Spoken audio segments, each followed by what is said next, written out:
Hello, friends of model trains, and welcome to another video in our Digital for Beginners series. In today's video, we're going to control a locomotive using the Z21 app. We have a tab here called Railway Vehicles, using which you can create new vehicles and set up locomotives in the app. Here you can see that a demo system complete with vehicles has been pre-installed at the first station. Vehicles you don't require can simply be removed using the swipe function. However, because we actually want to remove all the vehicles, you can also just create a new system where the complete layout is empty. To do this, switch to Systems and add an empty system using the plus symbol. Now we have to give the system a name. In this case, we'll call it Test.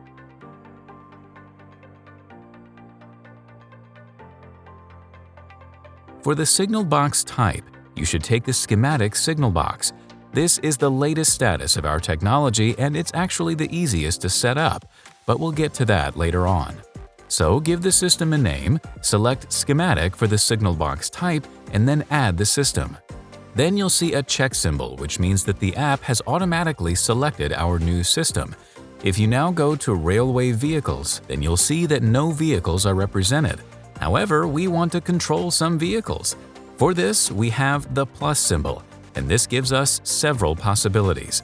First, there is the locomotive database for all Roco and Fleischmann locomotives with sound from the past decade. They are represented in this database. If you're connected to the internet, you can enter the locomotive article number here.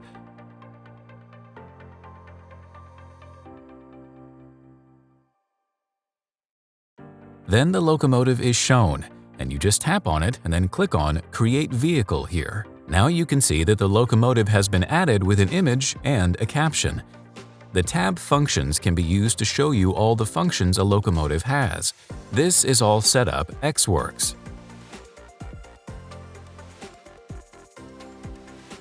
Next, we want to add a locomotive from the start set. Again, we search for it via the locomotive database. This is the article number of the start set.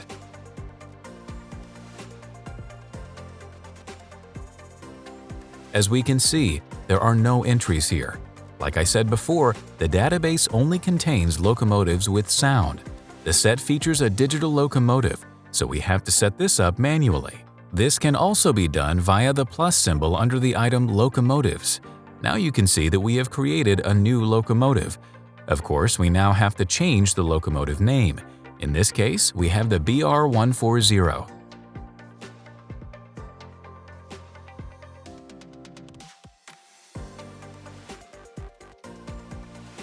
You can add a photo here. You have several options. You can use example images, meaning a handful of images which are already in the app, or photo library, where all the images from the device are shown. You could, for example, download the image from the manufacturer's website, or you can use the device camera and photograph your own locomotive. To do this, align the locomotive appropriately for the device. It's not so easy when you're making a video. For that reason, we'll go back and look to see if we can find a similar locomotive in the example images.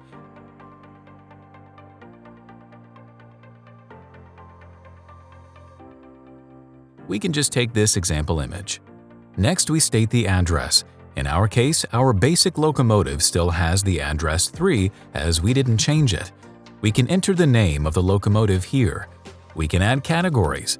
In this way, we can create a rapid selection method.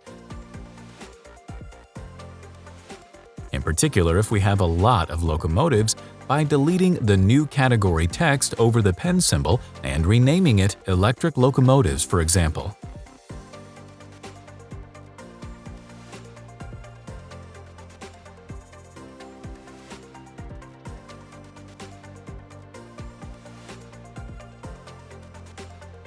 By tapping the name, you have now added the locomotive to this category.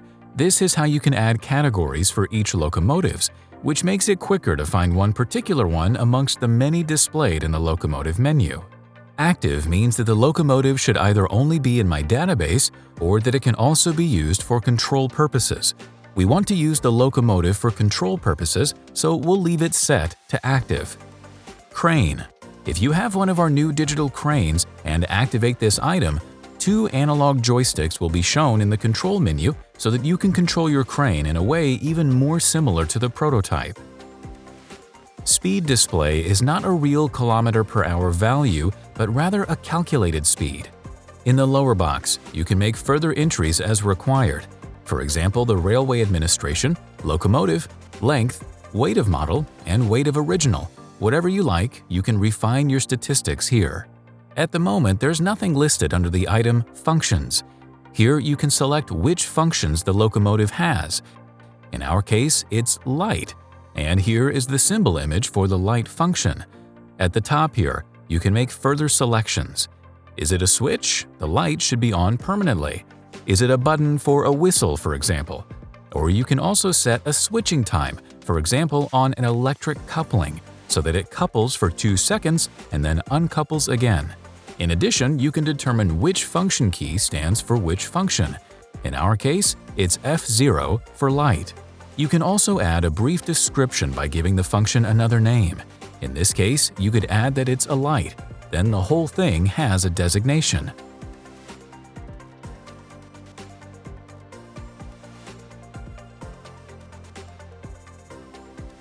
For the next function, tap on the next tab.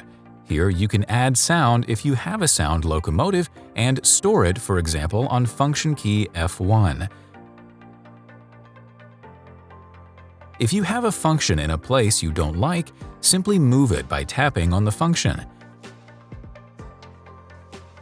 Here at the top you can see 3 tabs, so that you can arrange up to 28 functions plus light, so a total of 29 functions. Therefore, you can simply drag the function up if you'd like to have it on page 2. In this way, you can relocate and edit the functions individually. Now we'll switch back to the BR95. In this case, it has address 7. Therefore, it's possible to tell the app that the locomotive on address 7 should be controlled. Again, you can select a category here. In this case, we'll make a new category. To do this, the old name has to be deleted and steam locomotive entered for this model.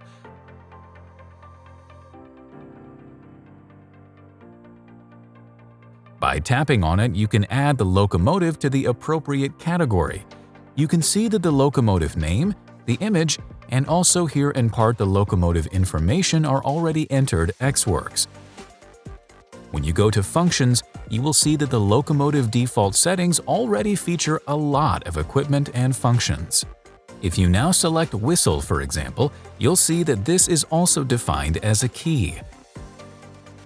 If you want to have a function which is further back moved forwards, but you don't want to reprogram anything in the locomotive decoder, then hold down the respective function and drag it, for example, to the top of the driver's cab lighting where you want it. If, for example, the air pump isn't required here, you can drag the driver's cab lighting from function F11 to the first page and thus swap its position with air pump. That's how you adapt the function keys individually. We also have the item Driver's Cabs. This feature pre-configured driver's cabs for several vehicles. Unfortunately, it doesn't show ours, therefore as an example, we'll select the driver's cab for the BR52 in order to show the menu and what happens once you've selected a driver's cab for the locomotive. Now we'll switch back into the control menu and control our models on our system. Once we get back to the drive menu, we have the following selection options at the bottom here. Via the item locomotives, via this rectangular window, we can see all the locomotives which have been set up. And at the top, via categories, we can, for example, have only steam locomotives or only electronic locomotives shown to us. That's a relatively quick way to filter the locomotives. Now we want to select the steam locomotive and can only see steam locomotives in the selection window. Using the driver's cab function, you can open the previously selected steam locomotive driver's cab. As you can see, it looks as though you're in an original steam engine. Now you just have to know a little bit about steam locomotives to know where you can do what. You can tap here and turn the lever accordingly.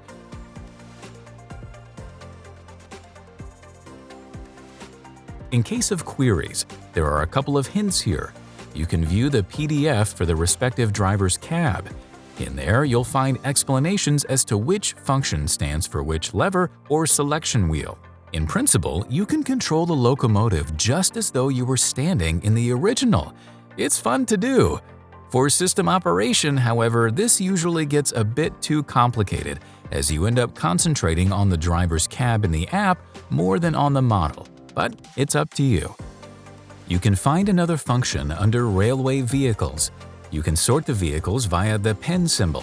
You can then sort them according to the locomotive address or the class, with the steam locomotives listed first.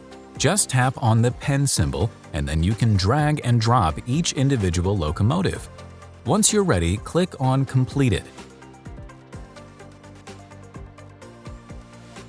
If you have clicked too much by mistake and added locomotives you didn't want, simply tap the locomotive in question and swipe to the left. This deletes it from the locomotive list.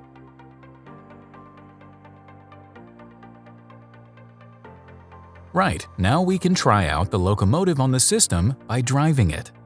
As you can see here, the screen on the tablet is now divided into two. That means that you can control two locomotives at once. In this way, you can have one locomotive drive in one direction and the other one in another, or in the same direction but on a different track. You can control two locomotives directly and select between locomotive and signal box.